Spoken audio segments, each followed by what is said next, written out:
থাকি, আমার বউ আমার কথা শোনে না, সে টিভি নিয়ে ব্যস্ত, আমি খিদেতে ব্যস্ত হয়ে মোবাইলে কথা বলছি।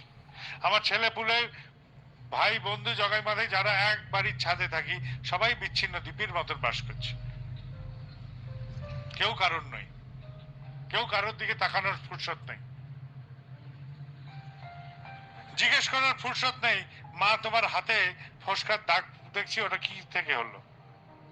মেয়ে জিজ্ঞেস করছে, না মা ওষুধটা লাগিয়ে দি দাও। বাপ কোমর ধরে দাঁড়িয়ে আছে আর মাঝে মাঝে এরকম করে টিপছে।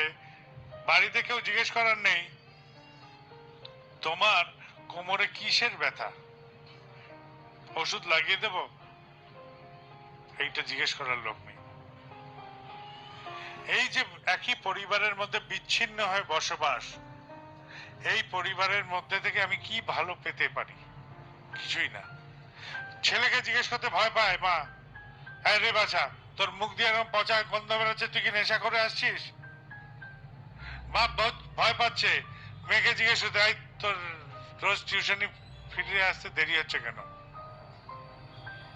জিজ্ঞেস করছি না, সবাই চুপ, কেউ কাউকে জিজ্ঞেস করবো না।